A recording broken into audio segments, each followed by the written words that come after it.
Hi everybody, it's me Jill and welcome to Jill Informed. This is the recap of The Real Housewives of Beverly Hills, Season 8, Episode 2, Diva Las Vegas. Well, we pick up right where we left off. All the ladies are in Las Vegas. They're getting ready to go out for a night on the town and everybody is there. Even Adrienne Maloof shows up. So that was kind of fun to see her again. Before I begin today's recap, I would like to point out that today I am wearing a polite lip. That's about where my comfort level is and probably where my comfort level will always be. So I don't think you should be expecting to see a DSL on me anytime soon. Oh, I love you, Erica Jane. All right, so they start their evening off having drinks or dinner. I'm not sure which, but they are all at a table in a restaurant. And Dorit feels the need to make this very awkward announcement to everybody to tell them that Teddy's father is John Cougar Mellencamp. I don't think anybody really knew what to say. It didn't come up organically in conversation. It was just very strange the way she announced it, and I don't think anybody exactly knew how to respond. I think Adrienne Maloof said, "Oh, I love him." Poor Teddy said, "Okay, yeah. I mean, that's always how I like to be announced." She was embarrassed. It was just so weird, like she had some big important thing to say. "You guys, I just want to say that Teddy's father is John Cougar Mellencamp."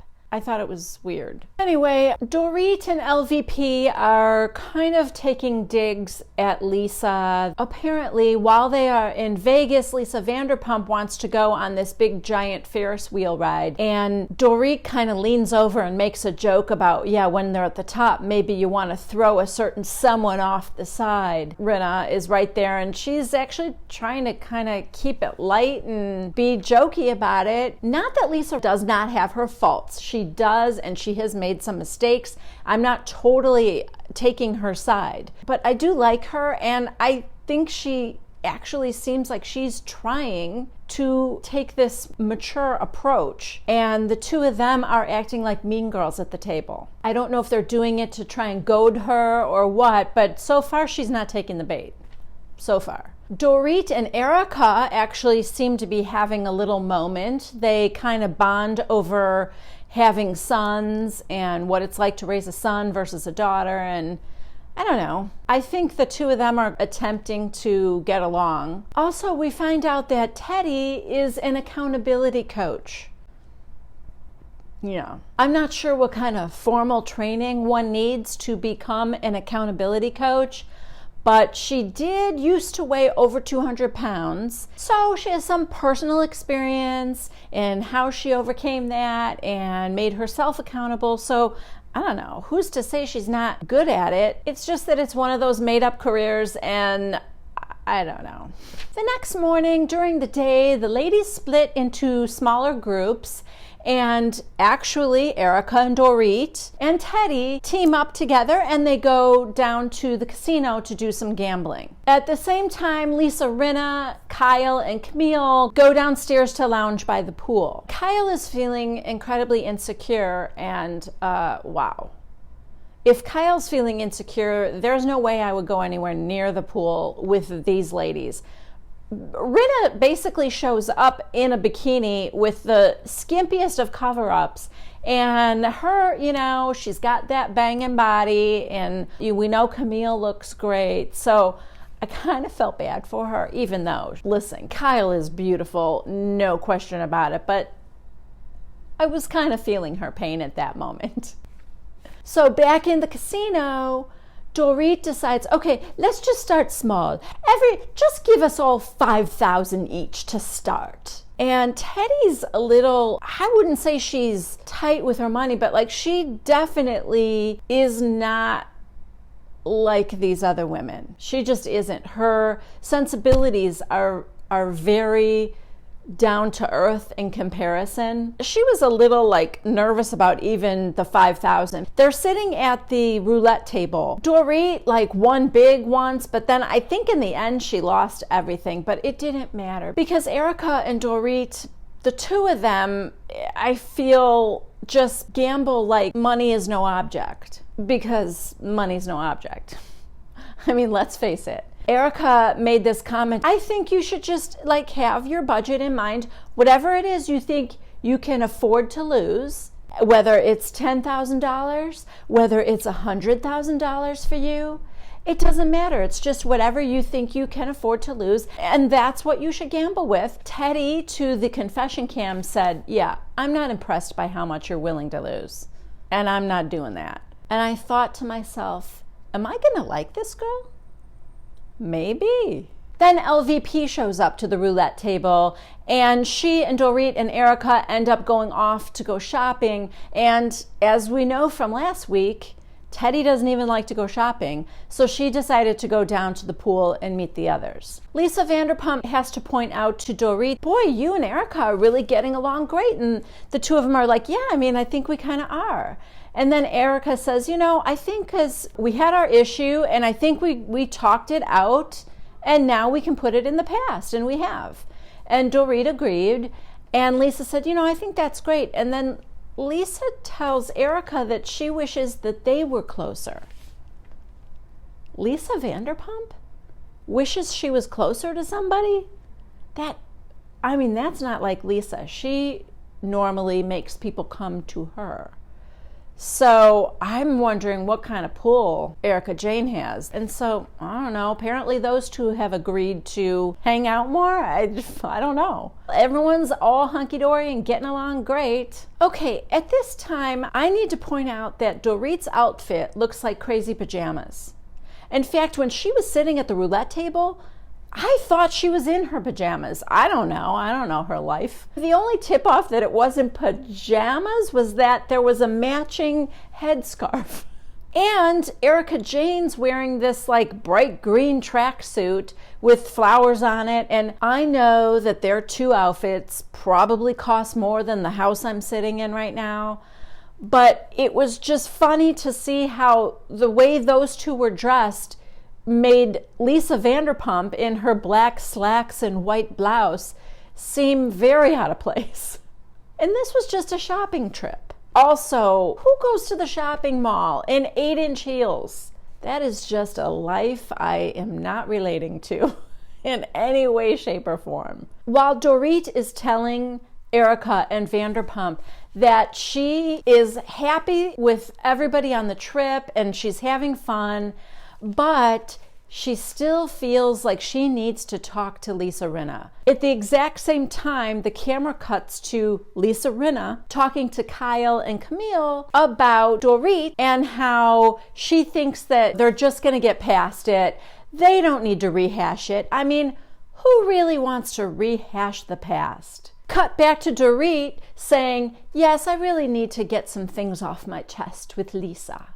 Uh-oh. That is not going to go well. So that evening, the ladies are going to go on the big Ferris wheel, and they're all in their rooms getting ready. They're changing clothes, makeup, hair for a Ferris wheel? Oh, okay. Erica comes to Kyle's room. Kyle tells her the story that she had told Vanderpump and Camille the day before about how the day after the reunion episode last year, where her sister Kim gave the blue bunny back to Lisa Rinna, Lisa was crying, and anyway, the day after that, Kyle was hiking and she ran into Harry Hamlin. And she's like, oh, hi, Harry. And he was very cold to her and he seemed pissed off. And he said, what are you going to do about your sister? Kyle was taken aback and upset. And she ended up saying, I am not my sister's keeper. What she says, I don't have control over any more than you have control over what your wife says. Yeah. So this has been bothering Kyle because she never talked to Lisa Rinna about it. And Erica says, I would tread lightly, but I do feel like you should talk to her. Kyle's kind of a chicken and really doesn't want a confrontation, but she agrees that, yeah, she probably should. So now it's time for them to go on the Ferris wheel. And this Ferris wheel is huge. And it has these enclosed capsules that you ride in privately, and there's a bar in there and everything. And I mean, it looked really pretty cool. But it goes around super, super slow. Like maybe it takes an hour to go around or longer. I don't even know. But it seemed pretty cool. And Dorit chooses that time to confront Lisa Rinna. I don't know that that was the right place. You could be 200 feet in the air and nowhere to go. That just did not seem like the right place to have a confrontation, but that's what she chose to do. Dorit is hurt and she wants an apology. And Lisa started off by trying to say, your husband said some really horrible things about me. He called me crazy. He called me a drug addict. He called me bipolar. Dorit says, I don't think that happened. But of course, Bravo shows us every instance of when he said it because it was all on camera. Dorit is taking no responsibility for anything. Lisa kind of wanted to say, look, I said some things, you said some things, we hurt each other, let's get over it. But Dorit, no. I didn't do anything to you. So Lisa decides to make peace and just apologize for everything she did, beg her for forgiveness, and ask for another chance. And Dorit agrees to give her another chance. At this time, I'm so preoccupied with Dorit's boobs that I can barely hear the conversation. I mean, her boobs are ridiculous in this dress. The dress is strapless. She keeps tugging at the top of it. I mean, I just don't know how Rinna could have looked anywhere else. Anyway, they kind of hug it out and they walk back over to where the other ladies are. And Kyle chooses that moment to now take her turn at Lisa Rinna. Lisa's like, okay, I gotta sit down. I think if the windows of that thing opened up, Rinna would have jumped out. Kyle's thing really isn't any big deal. Lisa, on the apology tour, apologizes to Kyle for what her husband said. The ladies all end up at this cocktail bar, and I think it's in their hotel because somebody said Kyle was upstairs packing. Kyle is immediately going on a family vacation, so she's going home before everybody else, I guess. The other ladies are sitting around having a drink, and somebody ends up asking Teddi about her dad and what was it like growing up with him. And she said, honestly, he's so down to earth that until we moved to LA, I wouldn't have even known it was any different than any other family. It would be no different than me asking you, what was it like growing up with your dad? And she must direct it toward Erica because Erica says, I didn't have a dad growing up. I met my dad when I was 25 years old. And boy, that put a damper on the evening. Everyone was like, oh, I'm sorry. And some people were asking her questions about, what was it like? I have mixed feelings about this because as I told you, I love Erica, but she was acting like a jerk. I can partially attribute that to the fact that she was probably uncomfortable about the whole thing. I think that whole subject of her childhood, her father, and all of that probably is painful. And she may not want to talk about it. The issue, though, is that she brought it up, and the way she brought it up was a little aggressive. I know Teddi meant no harm. Teddi doesn't know her childhood situation. What Teddi was trying to say is, just because my father is famous, I didn't feel like he was famous when I was a kid. And so really, it's no different than what it would be like for you growing up with your fathers. That was innocent enough. Erica kind of came in hot, and then Teddi asked Erica if, when she finally met her dad, was it what you expected? And Erica said, I had no expectations. And I think Teddi said, I think I might have had some kind of expectation in my head of what it would be like. And Erica was very snarky in her answer, and she said, it's not like it is on TV shows or movies. It's not like, I thought I was going to run into his arms, and none of that. That's not what it's like in real life. But she was really snotty to her. And then Erica said, I'm sorry, I'm being a bitch. And Teddi gave a look like, yeah. I'm sensing that Erica is not taking to Teddi very well, and I don't know why. I certainly don't think it's anything that we've seen on camera yet. I don't think Teddi's done anything offensive to anybody, but clearly Erica does not have a very good first impression of her. We end this episode with Teddy and Dorit having breakfast the next morning in Teddy's room. Everybody's packed and ready to go home. Teddy said, you know what? I didn't really know what to expect by going on this weekend trip with strangers, but I really did have a good time. I really liked everybody, with the exception of possibly Erica. I just felt like I was trying too hard with her. Like, she's the cool girl, and I just kept trying to get her to like me. And that is so unlike me, to be feeling that insecure, and I didn't like it. I'm not saying she did anything wrong, really. I'm just saying I didn't like my own behavior. And Dorit said, yes, I mean, I've known her for a year, and we did not get off on the right foot at all. I think just on this trip, we kind of bonded a little bit for the first time. We'll see how all these relationships shake out. That's how this episode ends.